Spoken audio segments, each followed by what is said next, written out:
आप देख रहे हैं हेडलाइंस डेली HD न्यूज।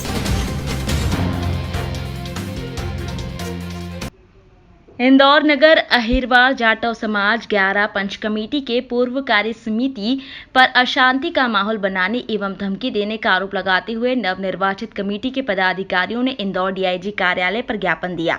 सोमवार को डीआईजी कार्यालय में ज्ञापन देने आए नवनिर्वाचित कमेटी के अध्यक्ष करण सिंह गोलिया एवं महासचिव दिलीप परिचय ने मीडिया से चर्चा में कहा कि विगत 4 जुलाई 2021 को इंदौर नगर अहिरवार समाज 11 पंच कमेटी के चुनाव की जनरल बैठक व वर्चुअल संपर्क के माध्यम से 11 सदस्यीय नवनिर्वाचित कमेटी का गठन हो गया है, जिसकी विधिवत सूचना सहायक पंजीयक फर्म्स एंड संस्थाएं इंदौर को दे दी गई हैं, किंतु फिर भी पूर्व कमेटी ने 12 वर्षों से अवैध रूप से कब्जा कर रखा है।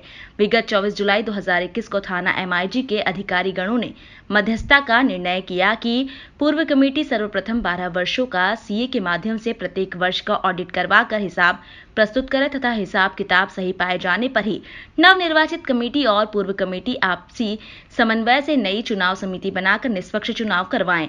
लेकिन लिखित समझौता करने के बाद भी पूर्व कमेटी के नंदकिशोर झकोरे, गंगाराम रोशन, फूलचंद जाटव एवं मुकेश कैरो समझौते का जानबूझकर निरंतर उल्लंघन कर रहे हैं। वर्तमान कमेटी के लोगों को डराया धमकाया जा रहा है, अतः डराने धमकाने वाले पूर्व कमेटी के लोगों के खिलाफ सख्त कार्रवाई की मांग को लेकर इंदौर डीआईजी को ज्ञापन दिया गया।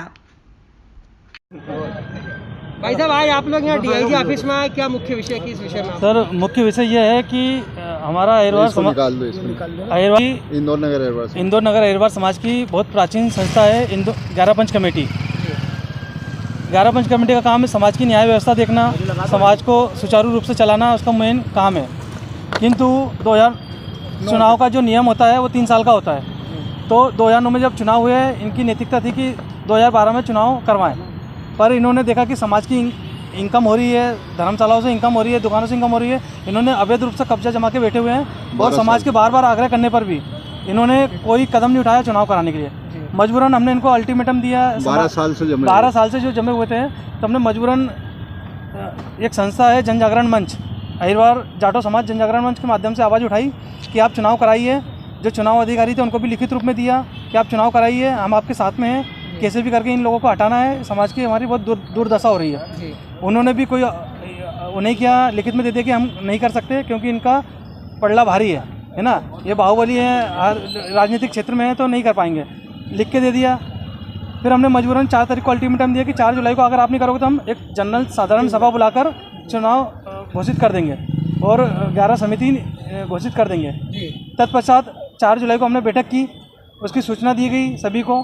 4 जुलाई में हमने 11 लोगों की प्रबंध कार्यकारिणी समिति बनाई। समिति बनाने के पश्चात पूर्व कमेटी भी जो है वो भी आई, उन्होंने भी अपनी बात रखी। फिर उन्होंने क्या है, उसके बाद में कोई ना हमें काम करने दे रहे हैं, ना चार्ज दे रहे हैं प्रॉपर, और ऊपर से धमकियां अलग दे रहे हैं। किस तरह की धमकियां? ये हमारे साथ महिलाएं हैं ना, इनको बोला कलेक्टर के साथ में खड़ा कर देंगे, मेरे को बोला कि तुम्हारा वजूद खत्म कर दूंगा, तुमको जिंदा नहीं छोड़ूंगा। कौन धमकियां दे रहा है? ये गंगाराम रोशन है जो कोषाध्यक्ष, उनका फ़ोन है, रिकॉर्डिंग भी है मेरे पास में।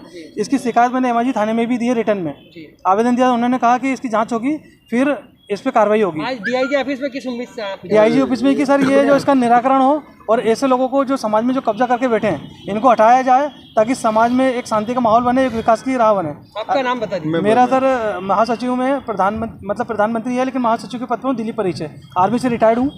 1 मिनट। अहिरवार समाज 11 पंच कमेटी जो वो बहुत प्राचीन संस्था है, इसमें विधिवत रूप से 3-4 साल में चुनाव हो जाना चाहिए, लेकिन ये लोग इन्होंने 12 साल से कब्जा जमा के बैठे हैं। ना इन्होंने साधारण सभा बुलाई, ना इन्होंने कोई चुनाव करवाने की बात करी, ना आवक जावक का हिसाब दिया। इस प्रकार लाखों 60-70 लाख रुपए का एक जो अमाउंट बनता है उसका हिसाब किताब नहीं दिया, और ना ही ये लोग है ना इतनी सामाजिक संपत्ति का दुरुपयोग कर रहे हैं, आर्थिक अनियमितताएँ कर रहे हैं। इसके मामले में हमने पंजीयन कार्यालय को भी दिया, इन्होंने नोटिस दिया। 24/6 को समय सीमा भी समाप्त हो गई, आज तक उन्होंने ना उसका जवाब दिया है, ना कोई बात की है। हमने कलेक्टर महोदय को भी इस बारे में संज्ञान में लाया गया, MIG थाने में भी लाया, SP महोदय को भी हमने लिखित में दिया। लेकिन इनकी दादागिरी के कारण ये लोग है ना अपने मारने पीटने की धमकी देते हैं। हमारी महिला जो है पदाधिकारी उनको है ना बोल दिया कि ना आपको कलेक्टर के यहाँ खड़ा कर देंगे, आप क्या जवाब दोगे। इन्होंने कहा कि मैंने कोई चोरी थोड़ी की है, मैं जो है सामाजिक कार्यकर्ता हूँ, काम करती रहूँगी, आज से नहीं, मैं बचपन से काम कर रही हूँ।